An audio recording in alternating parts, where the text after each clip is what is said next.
Eriador approached his older brother Eldurin, who was sitting cross-legged with his back against one of the natural rock pillars surrounding an abandoned marauder outpost.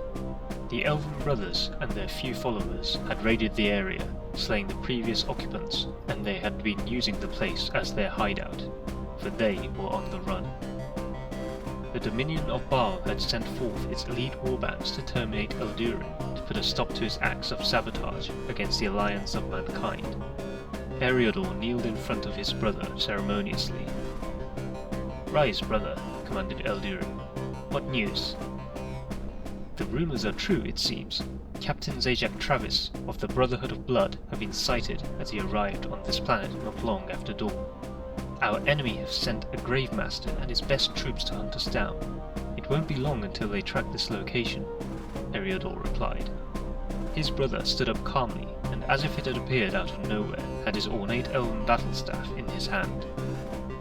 "I admire their tenacity. Very well, we will make our stand here. Have the troops ensure their blades are sharpened.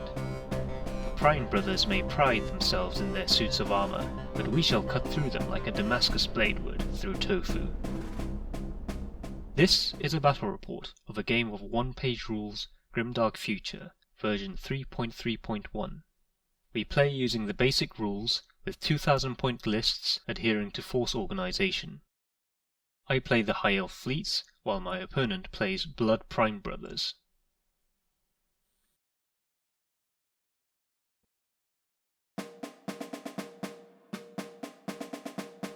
Here is my list. An Elven Noble is attached to a unit of Shifters. The Noble is equipped with Shifter Suit and a Master Spinner gun. He is also carrying an Energy Spear for close combat. He is also Caster 3. The Shifter Sergeant carries a heavy Web Spinner. Including the Noble, the unit can deal 15 AP4 shots at 12-inch range. This unit will be placed in reserve to be deployed turn 2 onwards. The other hero in my list is the Elite Protector, who is accompanied by a combined unit of 6 Elemental Strikers. The Elite Protector has an Energy Spear, but perhaps more importantly, he has the Shield of Grace, which gives the unit regeneration. The Elemental Strikers carry combat shields, as well as energy spears, and they're tough 3 each. Given the 2+ defense with the shields and regeneration from the Elite Protector, this unit should prove to be quite tough. Along with the Striker Elementals, this army features their big brother, the Greater Elemental. It carries a Great Shield which gives it +1 defense when it already has a 2+ defense. Its main weapon is a Great Spear, which deals 6 AP4 attacks in addition to the Stomp attacks. It is an Elemental Seer, which means it is Caster 2. I have a combined unit of 10 Retributors, with 2 Twin Shard Carbines, and 1 carrying a Flicker Shield and a Dire Sword. This will give the unit regeneration while the shield carrier is alive, and a blast weapon in combat. Finally, I have another unit of 5 Retributors, but these guys have replaced their Shard Carbines with energy swords and combat shields that give them an extra bit of defense. For my opponent's list, the Blood Prime Brothers will be led by a Bloodgrave Prime Master. He carries an Energy Greatsword, which gives a whopping 8 attacks that are rending. He is accompanied by a squad of 3 Blood Guards that also carries energy swords with 3 attacks each. It's worth mentioning they all get the army-wide bonus of Furious, but the Gravemaster is also upgraded with War Chant, which means that when the unit charges, they get an additional hit when rolling not only 6s, but 5s also. Both the Gravemaster and the Guards carry combat shields that give +1 to their defense rolls, which are already at base value of 2+. Next, there is an Assault Squad made up of 5 models. They also carry Rending Energy Swords. In addition, one model is upgraded with Medical Training, which gives the unit regeneration. Then there is a unit of Blood Eradication Squad. Equipped with 3 fusion rifles, these guys make up a perfect anti-tank or monster unit. They will be placed within an anti-grav APC, which is the army's transport, as well as being able to pass through difficult terrain with no penalty thanks to the Strider rule. This vehicle will be able to provide anti-infantry support with its twin frag grenade launchers. As if there wasn't enough fusion rifles, we also have a Blood Prime ATV, which is a fast, light vehicle with a super heavy fusion rifle that deals a deadly 6 attack instead of a deadly 3 dealt by regular fusion rifles. It has Scout and Strider, making it pretty manoeuvrable on the field. Finally, we have a light walker which carries a plethora of ranged weapons, twin iron cannons, twin machine guns and a walker pistol, making it good for crowd control. It also has scouts so it can move 12 inches after deployment.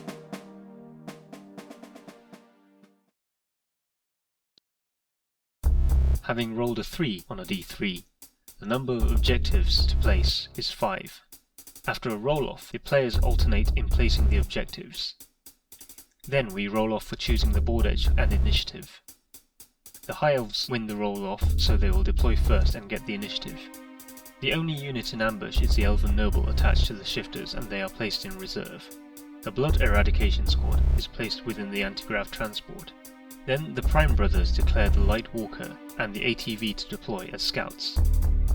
Deployment begins with the Elves deploying the melee Retributors at the centre. The Blood Brothers anti-grav transport carrying the Eradicators is placed opposite them. The Elven Greater Elemental deploys behind the Retributors. The Blood Assault Squad deploys on the left side. In response, the Elementals are placed opposite to them. The Bloodgrave Prime Master and his guards deploy next to the transport. The other Elven Retributors appear on the far right. They have extreme ideologies. The 2 scout units from the Blood Prime Brothers, the ATV and the Light Walker, both reinforce the right flank. They both move forward, with the ATV landing on Objective 2.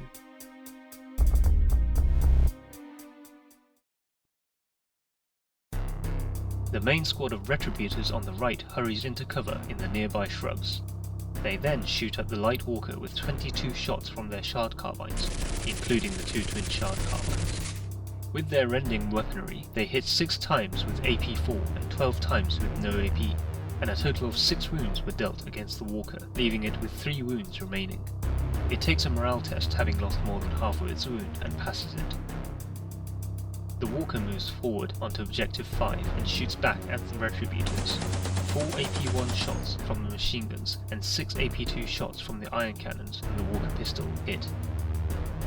In addition to the +1 on defense rolls they gain from cover and regeneration, some pretty good dice rolls help out the Retributors as only 1 wound goes through. A regular shooter model is removed.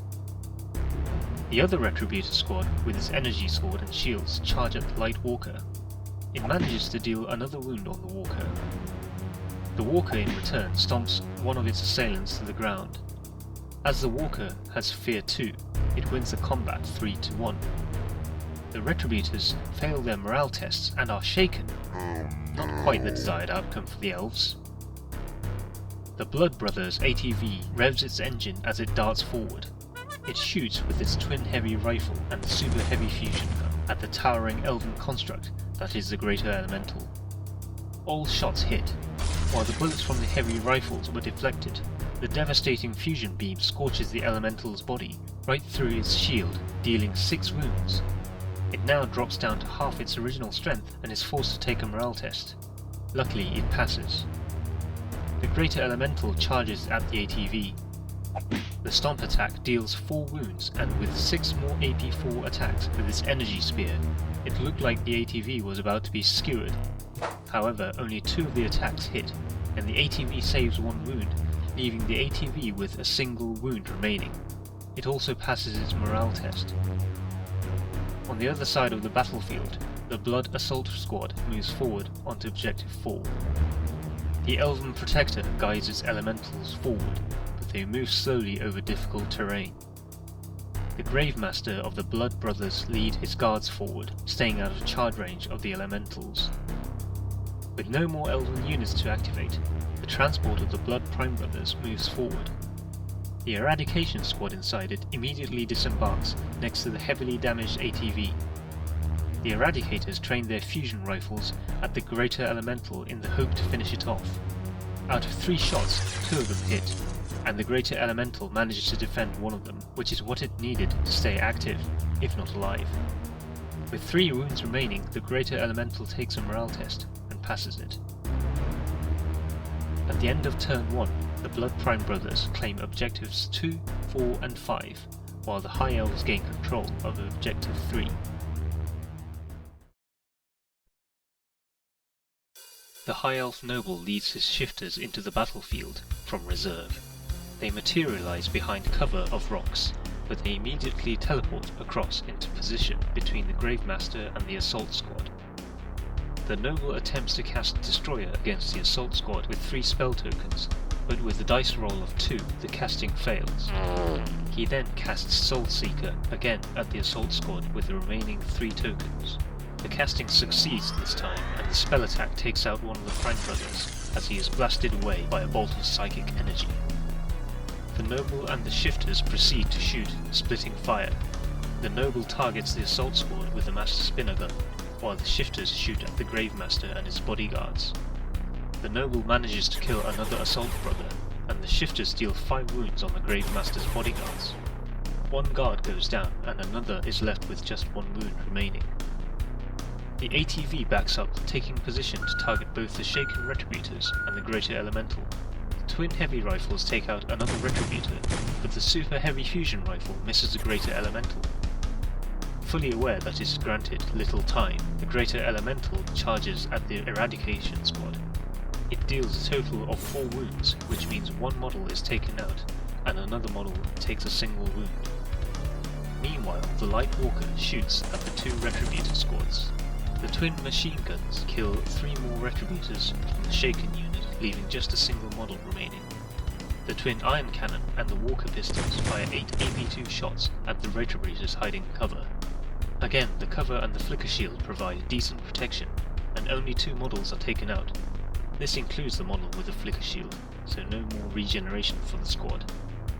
The Retributors jump out of cover, rush into objective 5, and shoot everything at the Walker at point blank range. The volley of the monomolecular shards tears through the plate armor of the Walker, and the machinery of war falls to the ground.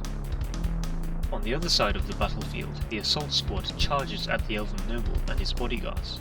However, they only manage to hit the nimble elves twice with their chainswords, and both hits were repelled by the relatively light armor. The elves fight back. All the shifters manage to hit true at their targets, but they manage to do little against the finest armor worn by the Prime brothers. The noble, on the other hand, pierces 1 Prime brother through the heart with his AP4 energy spear. In a surprising turn of events, the assault brothers lose the combat and even fail the morale test. However, thanks to the fearless reroll, they manage to claw themselves out of the embarrassing fate of getting routed. The Elite Protector desperately tries to close the gap between his unit and the enemy. He takes the Elementals forward out of difficult terrain. Frustrated by his brethren's failure, the Gravemaster leads a charge against the Elven Noble. He sets an example by killing the entire unit. Ouch! Back on the other side, the lone Shaken Retributor spends an activation to unwaver itself. I'll be back. The Eradication squad moves to the left to reinforce that side, and they fire their deadly fusion rifles at the Elementals. One of the shots hits, but luckily the target is protected by a defense roll of a 6. The anti-grav transport repositions to the right facing the Retributors, at whom it fires its grenade launchers.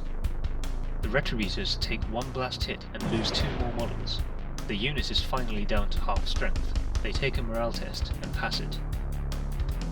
At the end of the turn, the Blood Prime brothers gain control of Objective 1.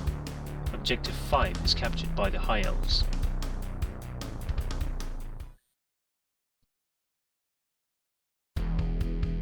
The Elite Protector is driven by grief seeing his brother slain right before his eyes.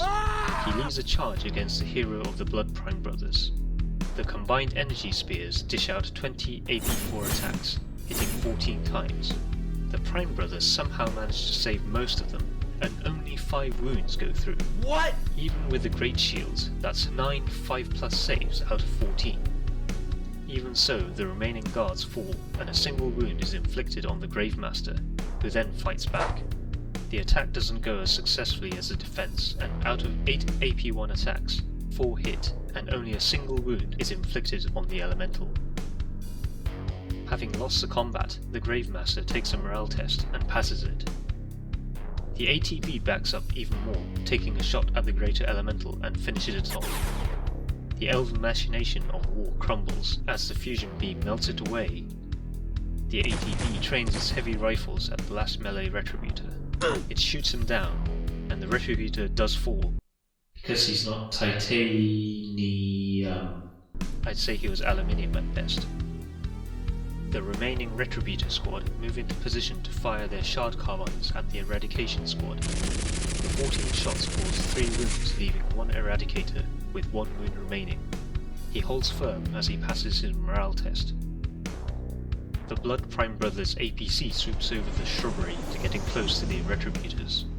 It ends up over Objective 5 and shoots its grenade launcher at the Retributors, but it misses. The Eradication squad advances over Objective 3 to steal it from the elves. The Assault squad backs away and takes shots at the elementals with their 2 pistols. One bullet hits, but is deflected by the target's armor. At the end of the turn, the Blood Prime Brothers seize Objective 3. Objectives 1 and 5 are contested. The High Elves have little chance of winning, but we continue nonetheless, as they choose to try to take home the head of the Blood Gravemaster.